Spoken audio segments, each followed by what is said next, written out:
I'll go ahead and take roll to begin with. Mr. Stillwell, Mr. Botts, and Mr. Sharp. Where's Mr. Botts? Is he? Mr. Botts has another appointment. Okay, no problem. Oh, no problem. All right. Mr. Williams, Mr. Steele, Mr. Adams, and Ms. Renard. Good morning, councils. All right, Mr. Kendrick and Ms. Hingerty. Good morning. All right, Mr. Huey and Mr. Matthews Sr. and Jr., good morning. All right. Mr. Nichols and, Miss Westmoreland, Mr. Harvey and Mr. Garner, good morning, councils. And then Mr. Ryan and Ms. D. Williams. All right, good morning. All right, ladies of the state, good morning, Ms. Hilton and Ms. Love. Good morning, Your Honor. And Mr. Smith and Mr. Brown, good morning, sir. Good morning. All right.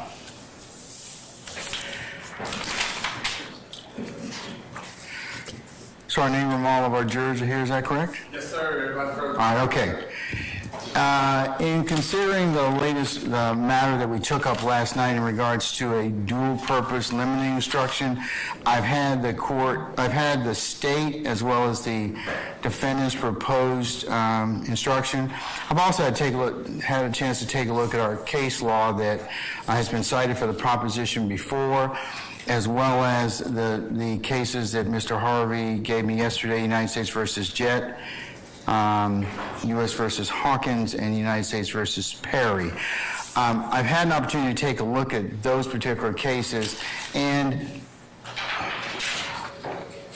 I'm going to instead give a variation of the expert witness jury instruction, as well as the credibility of witness instruction, and that comes from our Georgia jury pattern instructions 1.3130 expert witnesses and 1.3110 credibility witnesses. I'll read those. You're about to hear testimony from a witness who may be qualified as an expert. Testimony will be given in this case by certain witnesses who are termed experts. Let me go ahead and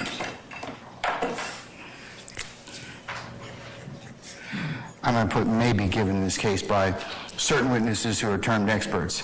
Experts are those who, because of their training and experience, possess knowledge in a particular field is not common knowledge or known to the average citizen. The law permits expert witnesses to give their opinions based upon that training and experience. You're not required to accept the testimony of any witness, expert or otherwise. Testimony of any expert, like that of all witnesses, to be given only such weight and credit as you think is properly entitled to receive. And then I will tell the jury, the jury must determine the credibility of the witnesses. In deciding this, you may consider all the facts and circumstances of the case, including the witness's manner of testifying, their intelligence, their means and opportunity for knowing the facts about which they testify, the nature of the facts about which they testify, the probability and improbability of their testimony, their interest or lack of interest in the outcome of the case, and their personal credibility as you observe it. I will give that in combination before Detective Belknap testifies. Question, Your Honor. Yes. Will we be giving a similar limiting instruction before every expert witness? The reason that I ask is that we will not be using Detective Belknap today as a fact witness, and the reason for demarcating the testimony is, of course, to comply with the court's concerns regarding dual-purpose witnesses. It's your choice as to whether or not you're going to do that. Who are you calling to begin with? We are calling Detective Belknap. Okay, and he's going to just be a fact witness? An expert witness. He's going to be an expert witness? Yes. Okay, well, I will give that particular instruction. Any issue? Counsels for the defense? Well, yes, you would object to you giving of course that pattern charge as opposed to the charge that we suggested coming directly from Jackson and then following it up at the end of the testimony and the end of the case with the credibility. Mr. Harvey, I've taken a look at all these three cases. They're not binding on me. They're persuasive authority. Perry is even though it's an 11th Circuit case, it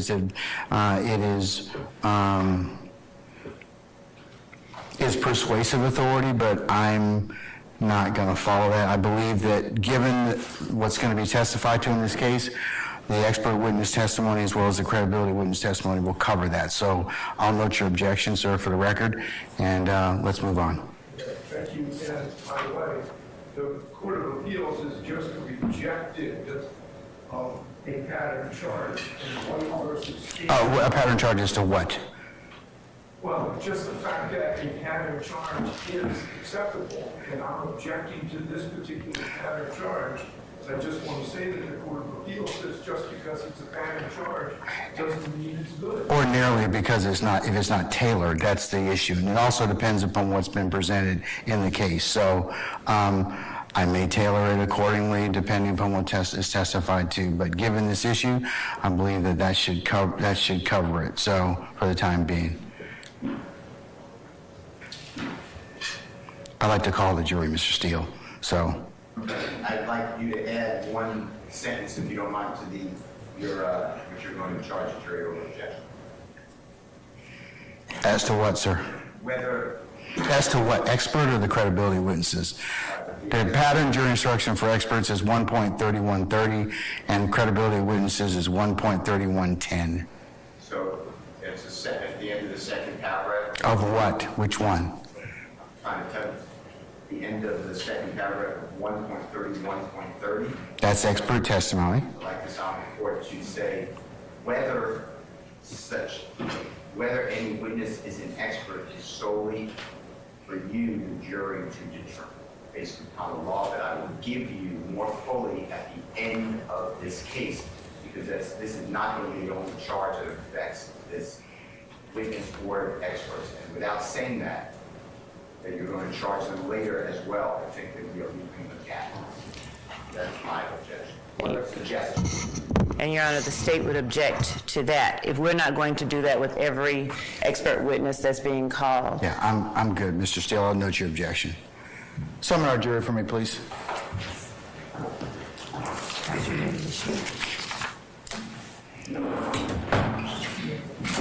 All right, for the jury.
All right, ladies and gentlemen, please be seated. Ladies and gentlemen of the jury, good morning. Good to see all of you again. Ladies and gentlemen, we're going to go ahead and continue with the presentation of the case. The state prepared to call its first witness? The state is, Your Honor. Okay, ladies and gentlemen, before this witness is called, I'm going to read you an instruction, okay? You're about to hear testimony from a witness who may be qualified as an expert. Testimony may be given in this case by certain witnesses who are termed experts. Experts are those who, because of their training and experience, possess knowledge in a particular field that is not common knowledge or known to the average citizen. The law permits expert witnesses to give their opinions based upon that training and experience. You are not required to accept the testimony of any witness, expert or otherwise. Testimony of an expert, like that of all witnesses, is to be given only such weight and credit as you think is properly entitled to receive. You, the jury, must determine the credibility of the witnesses. In deciding this, you may consider all the facts and circumstances of the case, including the witness's manner of testifying, their intelligence, their means and opportunity of knowing the facts about which they testify, the nature of the facts about which they testify, the probability and improbability of their testimony, their interest or lack of interest in the outcome of the case, and their personal credibility as you observe it. Call your first witness, please. State calls Detective Mark Belknap. Summon Detective Belknap, please.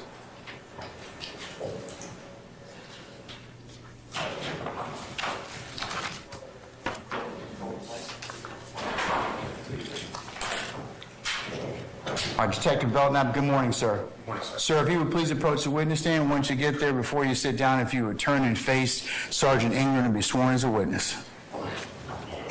Rodalius Ryan, you swear affirm testimony, give the truth, the whole truth, and nothing but the truth? I do. Steve. State, spell your first and last name for the court, now into the mic for me, please.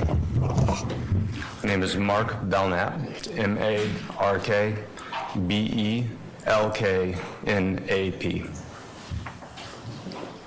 Good morning, Detective Belknap. How are you? Good morning.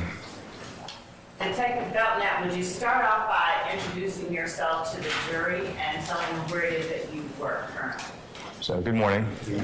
I'm Detective Mark Belknap. I'm employed by the Atlanta Police Department. What is your position with the Atlanta Police Department? So I'm a detective in our gang unit. How long have you held that position? I've been in the gang unit since 2012. I've been in the gang unit since 2009, been a detective in the unit since 2012. Prior to working as a detective in the gang unit, did you hold any other positions at the Atlanta Police Department? I did. Would you tell the jury about them? So I started out in 2005 in our police academy, graduated and became a patrol officer, initially assigned to Zone 6, which is our patrol zone that covers East Atlanta, the east side of the city. After that time, where were you transferred in the City of Atlanta Police Department? So after a couple of years on patrol, what we call the watch, I served for a couple of years on a field investigations team, or a FIT team. Essentially, we do plainclothes and undercover work within the patrol zone, often responding to crime trends within the zone. These may be burglaries, robberies, narcotic sales, things of that nature. We did that for about 2 years. Were there any differences between your responsibilities as a member of the FIT team and your responsibilities as a patrol officer? There were. Would you explain those to the jury? Relevance. That objection, sir? Mr. Steele? Yes. Overruled. You may go ahead. As a patrol officer, our primary responsibility is responding to calls for service. If someone calls 911, needs assistance, we would then respond and answer that call. We may also do proactive patrol, things of that nature, attempting to deter crime by officer presence. As part of the field investigations team, we did more investigative style work. If crime was occurring, as I mentioned before, burglaries, robberies, things of that nature, we would attempt investigative work to determine who may be committing those crimes, why they may be happening and where, and attempt to intercede and stop those crime patterns or trends. Now, in both your positions as a patrol officer and your position with the FIT team, did you have an opportunity to regularly interact with people in the community as well as people that you were investigating? I did. And did all of those interactions result in someone's arrest, or were some of them non-custodial type interactions? Particularly as a patrol officer, the vast majority of contacts that I had did not result in anyone's arrest. And even on the FIT team, we often interacted with the community through community meetings to be able to hear firsthand from the community what their concerns were in particular neighborhoods. And so oftentimes our interactions had nothing to do with arresting anyone. After you worked on the FIT team, what other positions within the Atlanta Police Department did you hold? So as I mentioned earlier, in 2009, I was transferred to our gang unit, initially as an officer in that unit. I worked as a patrol officer assigned to the gang unit for several years and then was promoted in August of 2012 to detective and have remained in the gang unit since that time. Let's talk a little bit about the gang unit and your qualifications for being an investigator within the gang unit. What training did you get before being assigned as a patrol officer to the gang unit as it relates to gangs? So the initial training that we get is in the police academy. We have a fairly short course, an introductory course to help us recognize criminal street gangs and potential criminal street gang activity. After that, the next gang training that I got specifically would have been in 2008 as part of that field investigations team. I took 2 classes in particular that year. One of them was a criminal street gang strategic operations course. The purpose of that course was to provide some information on the recognition and identification of gang members and gang activity, but also to help us plan operations to combat criminal activity in places where they were committing crime in a particular community. So those may be leveraging resources like probation and parole officers, how to set up tactical operations in a way that's safe for the officers that are involved. Sometimes using plainclothes or undercover officers in order to be able to observe and interact with gang members. The second course that I took in 2008 was an advanced gang prosecutions course. That course focused more on understanding our state's gang statute, our state's gang law, and the application of that law to crimes committed by gang members, understanding what was necessary to prosecute those crimes, and how to identify and recognize whether a crime was, in fact, in violation of that law. Your Honor, may we approach? Yes, Mr. Steele. Training devices on. Just Mr. Steele.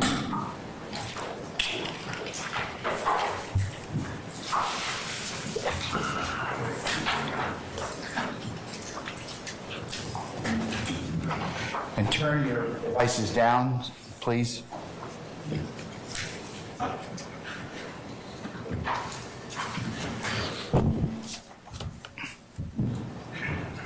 Gotta hold the button and talk in the microphone. Hold on. Function check. Do you hear me? Okay, all right. Okay, you have to hold yours down in order to speak with it. Okay, all right, okay.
Your Honor, will the court give its ruling? I sustain, I sustain, I'm not going to rule. Overruled, okay. Yes. You may go to the question. I believe I completed answering the question. Okay. Now, when you spoke about leveraging resources such as probation officers, Objection to repeating the direct, that just asked a question, object to the form of the question. when you spoke about leveraging resources such as probation officers, during your training that you received during the strategic operations course, would you explain to the jury what that entails and why that is important? Sure. So dealing with criminal street gangs, inevitably at some point, some will be arrested, and at some point, they may be placed on probation as part of their sentence. And as part of their probation, oftentimes there are specific criteria, specific rules that they must follow as part of their probation, including things like not congregating or associating with other gang members, not participating in criminal activity, things of that nature. In order to address gang activity, it's often helpful to work with probation officers to help report those things that we may observe that may be violations of their probation, in order to keep them on track with probation, or to the extent that they may not be willing to follow probation, open up the door for potential violation of their probation. Prior to working with the Atlanta Police Department, had you any training or any education as it relates to gang activity or criminal street gangs? I had some. Would you explain that to the jury? So I have a degree in sociology from Emory University. I graduated a long time ago. I guess I'll put it on the record in 2001. During my study of sociology at Emory, I had the opportunity to take a class on juvenile delinquency, and it was taught by Dr. Robert Agnew, who's one of the country's foremost experts on juvenile delinquency. As part of that course, we studied delinquent peer groups and street gangs, as well as other aspects of juvenile delinquency throughout the semester-long course. I'm going to show you what has been marked and has been provided to the defense as State's Exhibit 1, lowercase alpha. It is a curriculum vitae. May I approach, Your Honor? You may now. Thank you.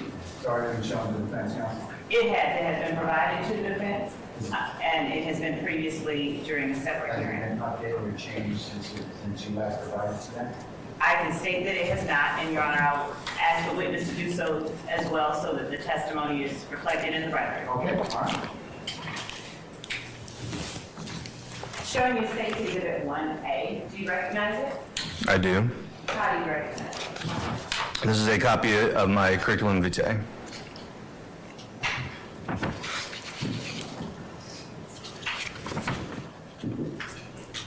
And if I may grab. There's a bigger font, so. Yes.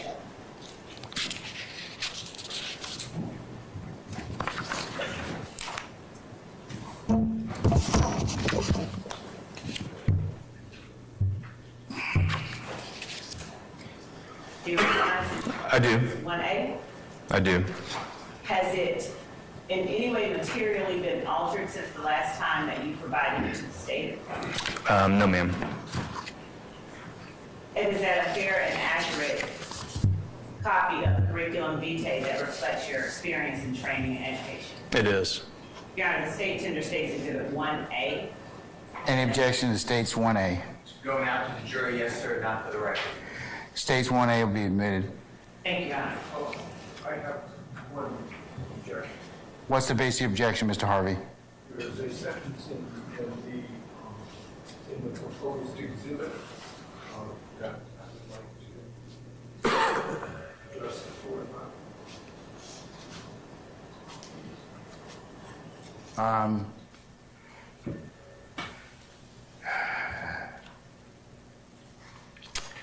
It's not going to go to the jury, so can we deal with it another time, sir? Sure. Okay, all right, okay. I'll make a note to do that.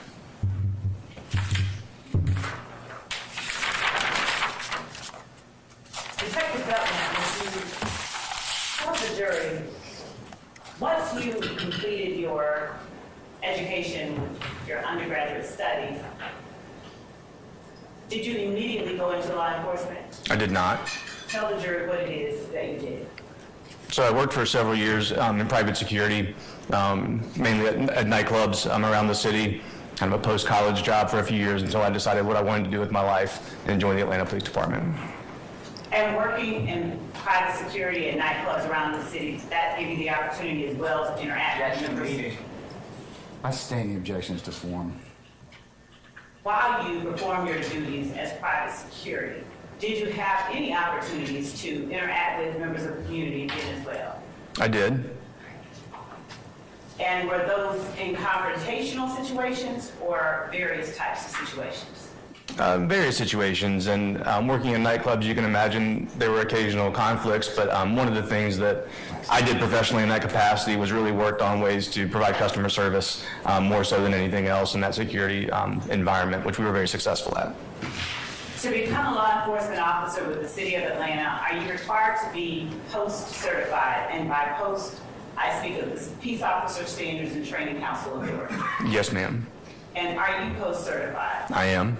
Have you remained post-certified during your entire time with the Atlanta Police Department? I have. Once you were assigned to the gang unit, did you receive any further training as it relates to the identification, the investigation, and the practices of criminal street gangs? I did. Would you tell the jury about those trainings? Sure. So arriving in the gang unit, we essentially got a lot of on-the-job training initially, but I also got connected with several intelligence meetings that are held in jurisdictions around the state, and particularly around the metro Atlanta area. I began attending the Gwinnett County Gang Intelligence Meeting. They meet monthly, and I went fairly regularly, even early on. And those meetings typically will have two components. The first will be a training session, someone coming in to offer some sort of training on some aspect of gang recognition, identification, or prosecution. And then the second part would be an intelligence sharing session where investigators working a variety of cases can bring those and present them to the group and ask for assistance going through those and looking for investigative leads or maybe tying cases together across different jurisdictions. So I got a lot of early education there from some very experienced gang investigators. And after those first couple of years, I began getting more formal training and attending more courses as well. In 2012, I went through our state's 40-hour gang investigators course, which is taught at the Georgia Public Safety Training Center. It's a week-long course that covers essentially all aspects of gang recognition and investigation, including history of street gangs, recognition of street gangs, even practical exercises in decoding gang messages or gang language, as well as information on the law as it pertains to street gangs and applying that and testifying in court. Other training that I received over the years, I've been able to attend for many years the Georgia Gang Investigators Association Annual Training Conference. That again is a week-long training session, and it has multiple sessions by gang trainers and experienced gang investigators or prosecutors from around the state and even from all over the country who come in and teach on specialized topics within this world of criminal street gang investigations. And I've attended that for many years. I've also had the opportunity to attend the National Gang Violence Conference in Los Angeles, California. That's hosted by the California Gang Investigators Association, and it again has speakers from all over the state of California as well as the country, and has a focus on West Coast gangs, which has been very helpful to developing my knowledge and my understanding of criminal street gangs. The last several years, I've attended the World Gang Summit, which was hosted by the National Alliance of Gang Investigators Associations, and it brings in a perspective nationally and even internationally to the world of gang investigations and recognition. Has the training that you have received during your time with the Atlanta Police Department regarding gang activity and criminal street gangs come only from conferences and classes that you've attended? It has not. Would you explain to the jury where else it comes from? So as I said, we get a lot of on-the-job training. A lot of what we learn about gangs and what they're doing comes from the gangs themselves. Sometimes that's our own observations of them, our own investigative work. Sometimes it comes from talking to gang members, not always in custodial situations. This could surprise you, but oftentimes we develop a rapport or kind of an ongoing relationship with some of the gang members here in the city. I've even had the opportunity to mentor a couple young men who were either close to or in gang life in an effort to help them find another path, a better path for them. So a lot of our education may actually come from the gangs themselves. Additionally to that, I do a lot of my own reading and research. I try to stay up to date on the current criminology and sociology research as it pertains to street gangs. And I also regularly communicate with other investigators and officers within my own department, my own unit, as well as around the metro area, around the state, and even now in a network around the country to continue that education, understanding of current activity with gangs. There are a variety of places that this training and experience comes from. Have you ever taught classes on criminal street gangs and criminal street gang activity? I have. Would you tell the jury about those classes? Sure. So I'm a post-certified instructor, which means the state has put me through a training course to allow me to be an instructor. And I now teach a variety of courses on criminal street gangs, from initial recognition and identification courses to courses about investigating gang activity, as well as best practices around preparing gang cases for prosecution. I serve as an instructor for the Georgia Gang Investigators Association in several classes that we teach, including a basic gang investigator certification course, as well as our intermediate gang investigator certification course. Do you ever teach persons other than law enforcement officers, for instance, prosecutors, about gang activity? I do. Tell the jury about that, please. So oftentimes when teaching, especially within the Georgia Gang Investigators Association, we're teaching not only to law enforcement, but also to prosecutors and corrections. And we actually co-teach, and we'll often bring in prosecutors to serve as instructors as well within those courses. Additionally, I've had the opportunity to present on gangs to a variety of community groups over the years who wanted to know more about criminal street gangs. One example is Grady Hospital.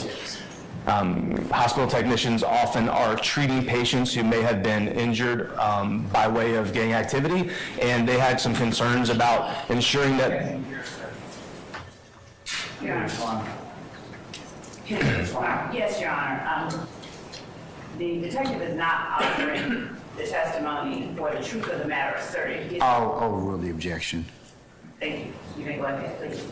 So in treating patients that may have been a victim or potentially involved some way in gang activity, they wanted to ensure that they were able to protect both the patient that's being treated, as well as deal with any issues that may arise as family and friends respond to the hospital after an event would happen. So in an effort for patient care, I've done some training for them. I've also done gang presentations for groups that deal with refugees. Oftentimes refugee communities may find themselves with an unstable social environment around them, an unstable living environment that unfortunately often breeds criminal street gangs. And so groups that provide services to refugees oftentimes will want training to help them intervene and dissuade young people from joining or being involved in street gangs, and to help the community respond to that in a way that's healthy and good. So not only in law enforcement and prosecutors, but I've also had the chance many times to share gang information with members of the community who are helping to solve this issue. When you are interacting with prosecutors, what is it that you are attempting to train prosecutors on that you feel will in any way be useful to prosecutors? Objection, irrelevant. Overruled. Excuse me. So one of the things that we realized along the way of working with prosecutors on criminal street gang investigations is that oftentimes we expect prosecutors to understand what we're seeing on the street with street gangs the same way that we see it. The reality is that oftentimes we are on the street or in the middle of investigations on a daily basis when prosecutors may handle a wide variety of cases, some of which may involve gang activity, some of which may not. But at any rate, it's important for prosecutors to understand what we see as investigators, what we're looking for in our investigations, and what evidence may be available to present in court at such time as there's a prosecution presented. Do you have an estimate of how many criminal street gangs you've investigated during the course of your law enforcement career? And by investigated, I mean led the investigation, been involved in the investigation, or assisted in some other way? It would be a rough estimate. It's certainly dozens and likely over 100 different gangs or groups over the years. Would you tell the jury what your responsibilities currently are as a gang investigator? So my responsibilities as a gang investigator at this point honestly encompass almost every aspect of gang investigations. I and others in my unit respond often to crime scenes where gang activity may be suspected, either as a victim or a suspect. We conduct investigations ourselves within our unit, which means we may actually carry out interviews, recover evidence, and actually do the investigation of the crime itself. We also support other units within the Atlanta Police Department and even other agencies around the area. So if a specialized unit like our homicide unit, our robbery unit, burglary, things like that, if they have a crime they believe may have some tie to gang activity, we may support their investigation with any information or intelligence that we have to offer, as well as participating in their investigation with them. And then I'm also, within my assignment at the gang unit, co-assigned with the United States Marshal Service, Southeast Regional Fugitive Task Force, and also with the Georgia Bureau of Investigation, their statewide gang task force. So between those two assignments, I investigate gang activity not only in the Atlanta area, but also around the state, and also am often involved in seeking fugitives who are wanted for crimes in connection with criminal gang activity. Can you tell the jury an estimate of how many gang members that you've come in contact with or interviewed over your years with the Atlanta Police Department? At this point, it's thousands. I'm sorry. At this point, it's thousands. And when you do come in contact with gang members or alleged gang members, what is your purpose of speaking with them? Well, it certainly depends on the situation. As I've stated, sometimes we're arresting gang members. Sometimes we're arresting them for warrants that they already have. Sometimes we're making probable cause arrests where we've witnessed a crime, or we've had a crime reported to us and we're making arrests at that time. Other times, particularly when I first started out as a gang officer, I didn't know a lot about gangs. And one thing that I did as a patrol officer, I continued as a gang officer, is I like to get out and talk to people. I like to talk to people who are not suspected of crime, who are just members of the community, who lived on my beat. I like to talk to people who I thought may be connected with crime. There's no reason for me not to have some relationship or knowledge or rapport with them if we're going to be interacting on the street. So I did the same thing with gang members. Oftentimes, as a new gang officer, I'd ride around, and if I saw somebody wearing some indicator of gang activity or doing something obvious, stop and talk to them. Stop and ask them questions. And what I found was that oftentimes gang members would be very forthcoming. They were very proud of their gang affiliation or proud of that association. And Your Honor, I would like to respond. Hold on. The objections, confrontation clause, right? Okay, right. Your Honor, the confrontation clause is not implicated when we are not offering the information for the truth of the testimony that is being offered. Overrule the objection, Mr. Steele. Overrule the objection, Mr. Steele. You may go ahead. Please. so gang members will often be very forthcoming about their affiliation and their activities. Some would not be, and that was fine too. We'd go on about our business. But over time, developing those relationships becomes important as a police officer in doing our job. When you received information from these various sources, be it community members, people who may have been affiliated with criminal street gangs, do you always take that information at face value and believe it as factual? No, certainly not. Do you take any efforts or any steps to corroborate the information that you gained during these encounters with various members of the community? Overruled. We absolutely do. And what kind of steps, could you tell the jury a little bit about them, do you take? And again, this depends on the case. The goal here is that, especially in getting out and having conversations, is that I have conversations with multiple people. So we start to get different points of view from different people and starting to see where those things line up. But we also have the opportunity to investigate and see if what we find through a criminal investigation actually matches up with what we're hearing from either a community member or even from a gang member themselves.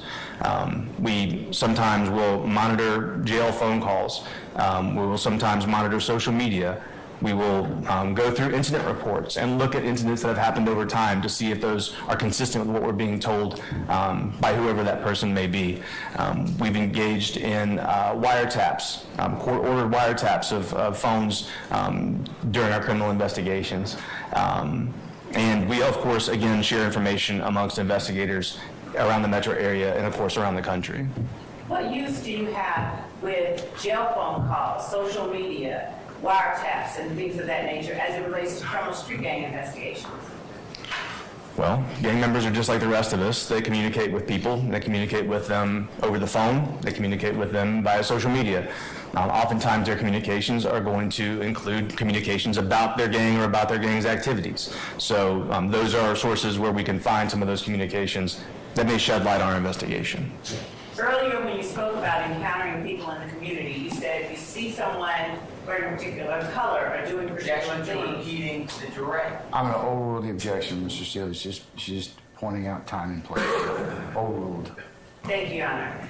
And doing a particular thing, and you said that you get out and talk to them. Do you get out and arrest them, or do you get out and do stop and frisks, or what is it that you're doing when you see people wearing a particular Now color? that's leading. Okay, so you can rephrase that one.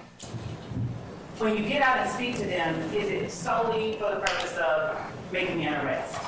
Objection, ask and answer. Overruled. No, ma'am. Would you elaborate a little bit? Sure. In law enforcement, we call these field contacts or field interviews. They're non-custodial, and essentially, it's just like I'd have a conversation with any one of you on the street or anybody else on the street. You can approach someone, hey, how you doing? You mind if I talk to you for a minute? And then you just engage in a conversation. My style was always to introduce myself and to try to do so in sort of a disarming way so they understood that I'm not here to hassle you. I'm not here to arrest you. I'm not here to give you a hard time. Just want to chat for a minute. Once you get over that initial thing, yeah, a conversation is potentially going to happen if the person's willing to have that conversation. But it's literally just to stop and chat and talk with someone who's free to leave at any time during that conversation. In the course of your duties as a gang investigator, are you also tasked with protecting potential gang members or alleged gang members? Absolutely. Does the interaction that you have in the community with people who are gang members and non-gang members alike in any way lend itself to your ability to protect gang members? It does. Quite often our interactions with gang members are not only when they've committed a crime, but oftentimes when they are the victims of a crime. And it's important to me personally as a law enforcement officer that they understand that we are going to pursue criminal investigations Bolstering. Overruled. where they are the victim of a crime, just as we would if they committed a crime. And oftentimes it is within that context that we're communicating or talking to a gang member. Would you tell the jury the type of information you seek to gain during your interaction with people that you believe may be criminal street gang members? Sure. So it can be things simply to understand more about the gang identifier that I believe I'm seeing. If I'm seeing something that I think may be an indicator of gang activity, I may ask that person what that particular thing means to them. It could be that what I'm seeing is not an indicator of gang activity, but if they say that it is, then what I would then attempt to learn is more about the gang itself, what their understanding and their participation in the gang is, and what their interaction and participation in the gang consists of. Do you also seek to learn about its member structure, ranks, rivalries, etc.? Absolutely. When you receive the information from your contacts on the street or your colleagues at APD, do you ever share the information with other agencies? I do. And for what purpose do you do that? The purpose is always to help further other criminal investigations that may involve the same people or groups.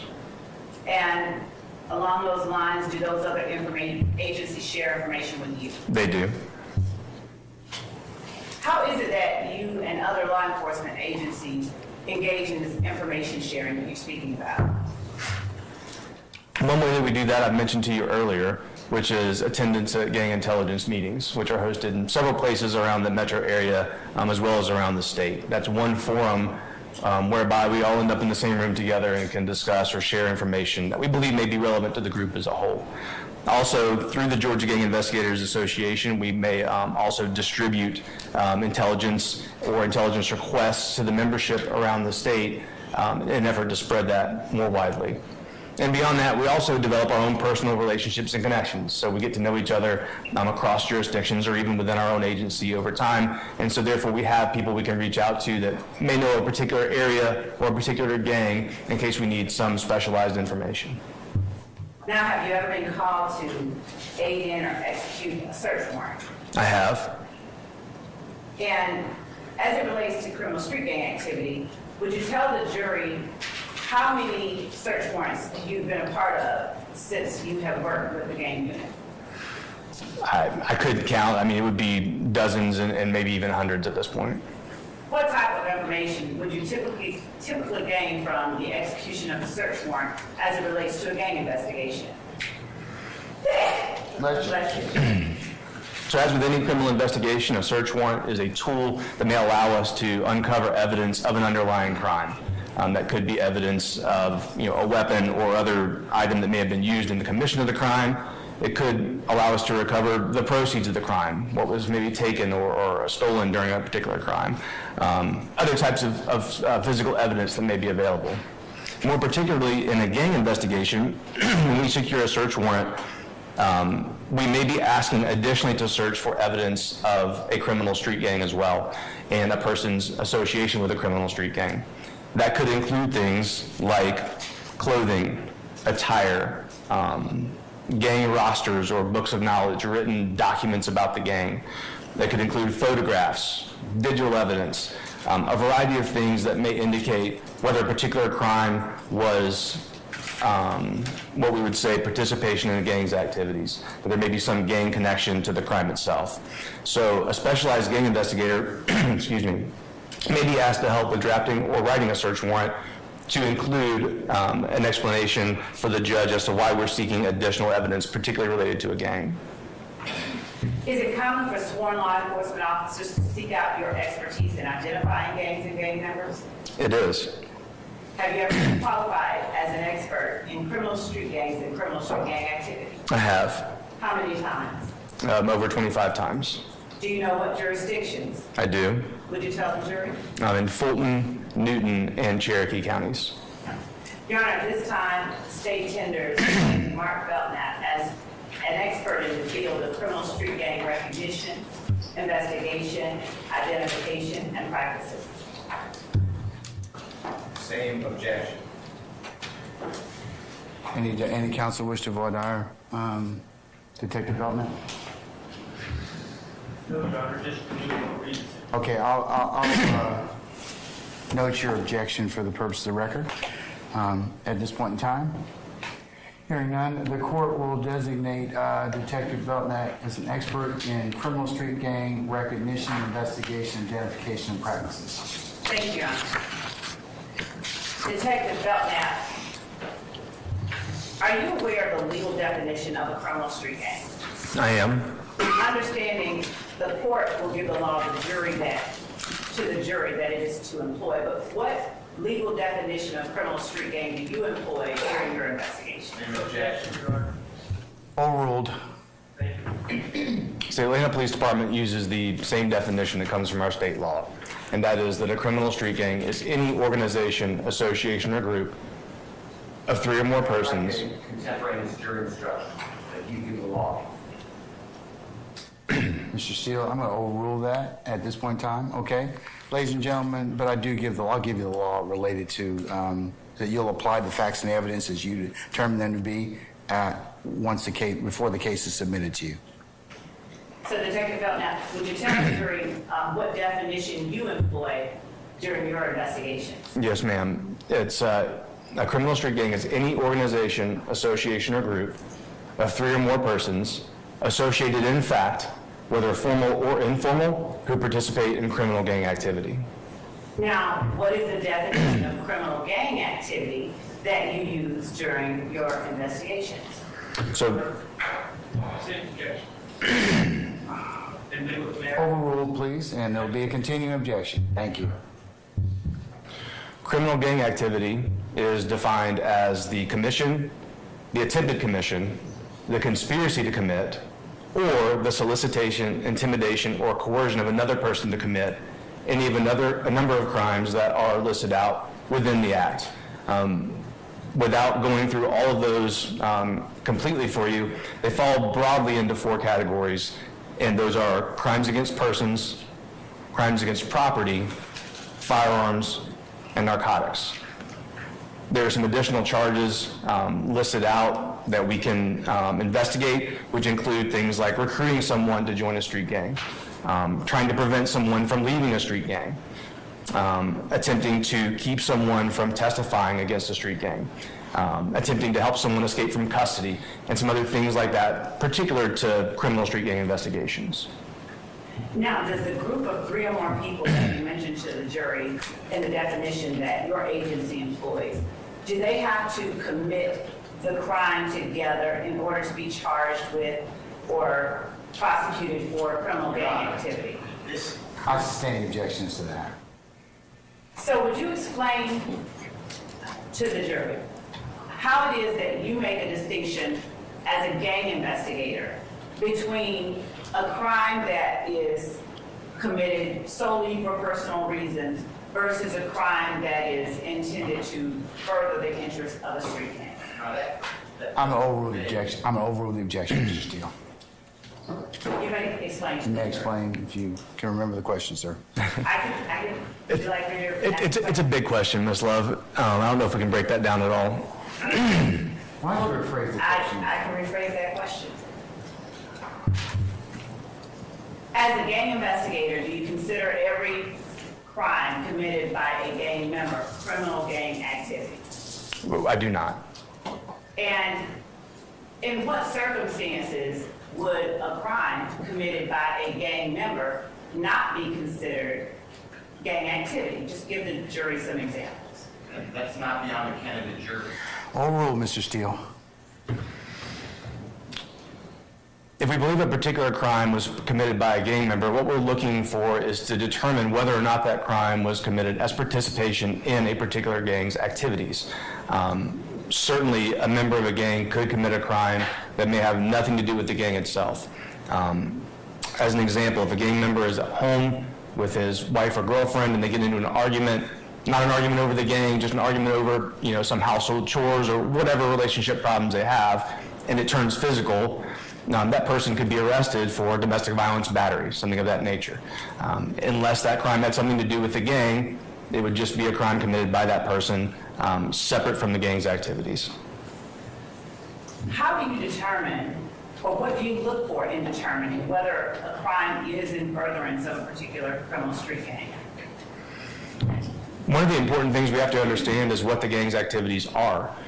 We may know that a person's a member of a gang, but we need to understand what the gang does. What are their criminal activities? So once we understand that, we may look at a variety of factors during our investigation.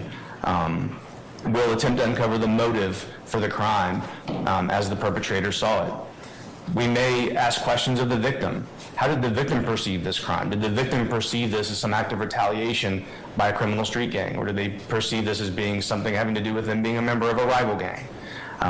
We may look at the location where this crime has happened.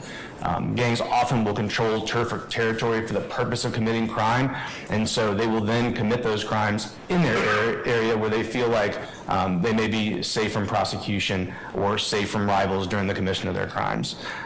We may also look at with whom they commit these crimes.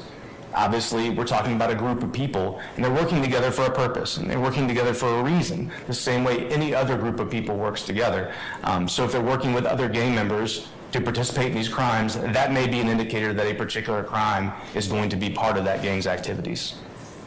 When you first started out as a patrol officer with APD, did you observe signs of what you thought were criminal street gang activity just during your daily work? Objection, this is so vague. Overrule, Mr. Steele. Could you ask the question again? Yes. When you first began working as a patrol officer with the Atlanta Police Department, you said that were you familiar with criminal gangs and criminal gang activity? We'll start there. I had some familiarity with criminal gangs, yes. And as you conducted your responsibilities with the Atlanta Police Department, were you aware of criminal street gangs in the city of Atlanta at that time? I was aware. I would honestly say that I probably missed a lot of stuff early on, even as a new police officer. But during the course of my career, I began to recognize and notice criminal gang activity more so than I had in the past. You said you probably missed a lot of stuff. What do you mean by that? What are you talking about? Your Honor, I don't know what year we're talking about. I object. Relevant, Your Honor. Your Honor. I'll sustain it as to form. You can rephrase. Yes. Did you always recognize signs of criminal gang activity when you started out as a patrol officer? Objection, asked and answered. Overruled. Well, it's hard to say. I only suspect that I miss things now because I know a lot more than I did then. And looking back, I likely just didn't understand connections, didn't understand identifiers that I was seeing, and things of that nature early on. Were you, at the time that you started with the police department, familiar with larger criminal street gangs in larger jurisdictions like California, Chicago? I had some familiarity, yes. And did you see in Atlanta those kind of gangs when you first started out? I did not initially interact with those types of gangs in Atlanta. What, during the course of your time as an investigator with the gang unit and with the Atlanta Police Department, what type of gangs have you found to exist in the city of Atlanta? And compare them, if you will, to gangs that might exist in, for instance, California. Objection, Your Honor. Compound question. I'll sustain the question. You can rephrase it. Break it down. Breaking it down, are you able to describe for the jury the types of gangs that you have encountered during your time as a law enforcement officer? I can. City of Atlanta. I can. There are many different types of gangs, but there are really three categories that we typically look at as far as the criminal street gangs that we see here. And those three categories are traditional, non-traditional, and hybrid street gangs. And to your question, I've seen all three of those types in my time working with the Atlanta Police Department. Would you explain to the jury what a traditional street gang is in your words? Sure. So traditional street gangs are going to be gangs that you may be familiar with even from television and movies and things of that nature. These may be West Coast Bloods and Crips. It may be, folk gangs like the Gangster Disciples from Chicago, other blood sets from up in New York and New Jersey. But those traditionally styled gangs, what distinguishes a traditionally styled gang is that they may be national or international, but aren't necessarily. It's really more about the structure of the gang itself. A traditional gang will have a strict hierarchy or structure with leaders who give orders down through that chain of command. They may often codify the rules of the gang into what we call a gang Bible or a book of knowledge. They'll actually write down maybe an oath, a pledge, a way to identify other members through a call and response type interaction. They may have coded language that members will use to hide activities. They may have codes that they'll use as ways to identify each other and communicate. They'll wear particular sets of identifiers, which may include things like wearing colors, like flags, gang bandanas, things of that nature. They may make custom clothing or jewelry, or all types of things that they can wear.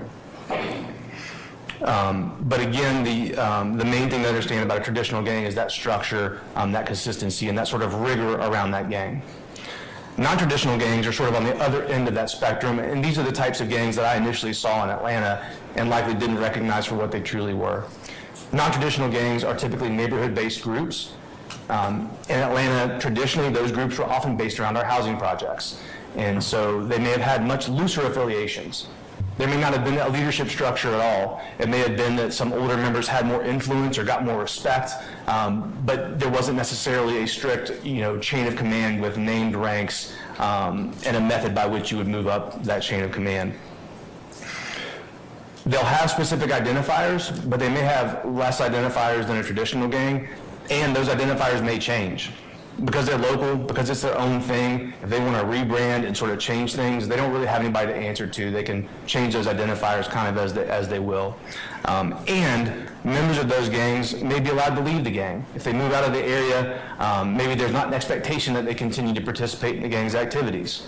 If someone moves into the area and gets to know or becomes friendly with members of that group, they may be adopted into the group even though they're not from there. But it's a much more loosely structured organization, even though it still meets the criteria for being a criminal street gang based on our statutory definition. Overruled. Based on our definition of a street gang and the activities that they participate in. So that's Before you go into the next portion of your response, I want to show you State's Exhibit 1 and ask you if you recognize State's Exhibit 1, which has been provided to the board. I do. How do you recognize State's Exhibit 1? And this is a printed copy of a demonstrative prepared for this testimony. Will the demonstrative that you have prepared assist the jury with understanding your testimony and help you to explain it better? I hope so. Your Honor, the state tenders a State's Exhibit 1 demonstrative for the assistance of the jury. Your Honor, can I ask one question of the witness? What is it, sir? About State Exhibit 1. Yes, sir. Right, or maybe you do. It states 1. States 1. And I object to Mr. Steele questioning the witness out of turn. We have provided the exhibit to defense counsel, and I would ask that he be required to pose this question to the court. Yeah, what's your question, Mr. Steele? When was State's Exhibit number, and I'm being told it's 2, but I'm being It's told 1. it's 1 also. Because we have 1A as the other thing that was admitted, the CV. So this is 1. Okay. Thank you. When was it originally created is my question in order to make the objection. Not this one, but the original. When you cross him, you can ask him that question, okay? All right. Then I maintain my objection. Your Honor, Okay, that's fine. If your objection's noted, in addition to what was heard. Yes, go ahead. Mr. Sharp? then we have a continued Yes, you may, sir.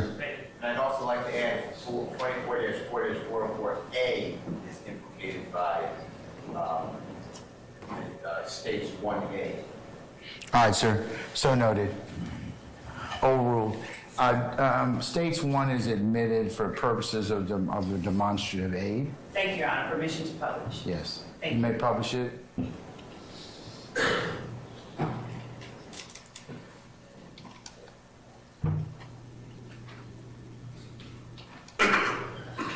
Your Honor, this is just for the record, not to go out to the jury. That's correct, sir. Demonstrative aid doesn't go to the jury, sir. I'm going to give you a clicker and ask that you utilize the State's Exhibit 1 as necessary to explain your testimony. Okay. So would you go ahead and start with the first part of what has been listed as State's Exhibit 1 and talk about that for the jury? So one thing we haven't discussed yet is what you now see on the screen, which we call the gang triangle. This is a graphical representation of what our gang investigations are seeking when we're investigating potential violations of our Street Gang Act. What we're looking for is evidence that a person who is employed by or associated with a criminal street gang has participated in that gang's activities through the commission of those enumerated criminal offenses from the statute. And so we're looking for a nexus or a connection between those three elements to find if there may have been a violation of the law. And let me ask you this. Does the Atlanta Police Department have criteria to identify or confirm gang members? We do. Would you explain those to the jury? And I'll just make a point that may just be semantics. We don't typically use the term confirming gang members. Our goal is to, when we can, identify whether someone is a member or associate of a criminal street gang as it relates to our investigations. And so in order to help us do that, we use a 6 criteria system that was developed in California over 30 years ago. It has been used since that time all around the country in this effort. The first criteria is when someone self-admits membership in the gang. The second criteria is when that person is identified by an informant with previously tested reliability.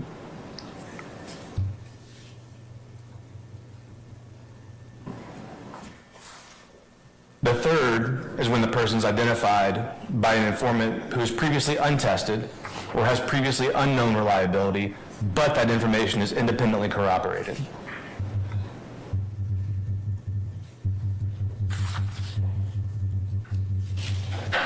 The fourth is when a person resides in or frequents a known gang's area, adopts the style of dress or mannerisms or other distinguishing characteristics of that gang, and associates with other known gang members within that context.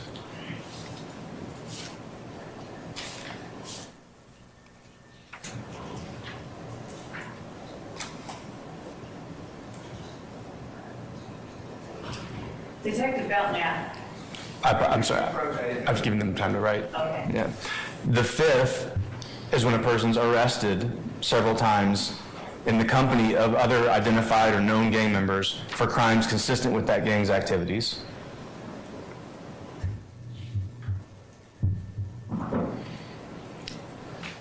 And the final category is when someone shows some signs or indications of being associated with the gang but doesn't meet one of those other criteria, we may categorize them as a gang associate. And for us, the way that we teach this and the way that we employ that, it's that the person associates with them within the context of the criminal activity of the gang, not just that they know the gang member or maybe family or something like that. It's that they associate them within the context of the gang's criminal activities. Can I maybe approach briefly? Yes, Mr. Steele.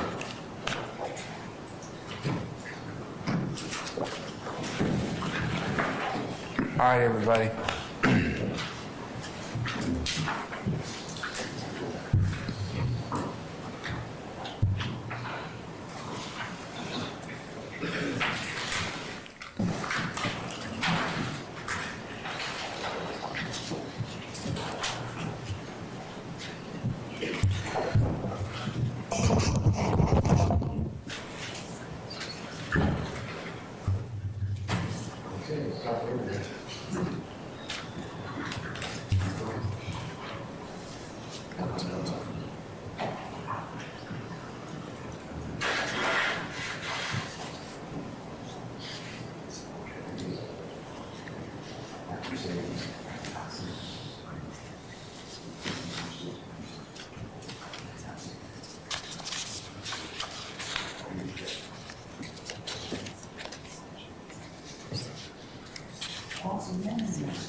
Overrule the objection.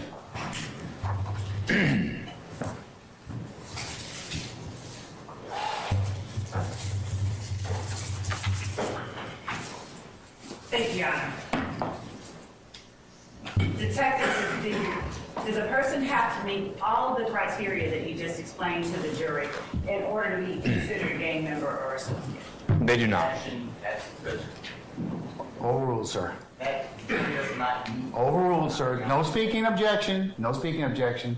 it's not down in Kennedy. Overruled, Mr. Steele, and do not speak your objection again. You may ask. They do not need to meet all the criteria. Traditionally, when we're talking about a traditional gang, are there particular ways that gang members join a gang? There are. Would you tell those to the jury? There are three typical ways that someone joins or becomes a member of a criminal street gang. The first one is to be beat into the gang. That means the prospective member endures a physical beating of some generally set duration of time by some number of the members in order to gain or be initiated into the gang. The second way is to be blessed into the gang. That may be someone who has some sort of family or relationship tie with people in the gang. They may have done something for the gang, committing crimes for them or things of that nature. Sometimes it's a financial commitment. But there are a variety of ways that someone avoids the beat-in process or avoids another initiation process and is just blessed or granted membership within the gang. The third way is to be sexed into a gang. This is typically for female members where they may endure having sex with multiple members of a gang or a member of the gang in order to gain admission into the gang. In your experience during your time as a law enforcement officer and through your training and education, what have you determined to be the motivators for persons to join a criminal street gang? Yeah, in conversations with gang members, you'll hear, and we have heard, a lot of different reasons that they give. One at a time. Okay, and I've heard two other from Mr. Matthews and Mr. Steele. Okay. Your Honor, my response is that this is something that has been personally observed by a person who's now being an expert by the court, on which he has based his opinions. So it helps form the basis of his opinions. It's not a confrontation clause issue. I believe that there's no objection. I'm overruling the objection. Mr. Sharp. Go ahead. Would you explain to the jury what you learned during your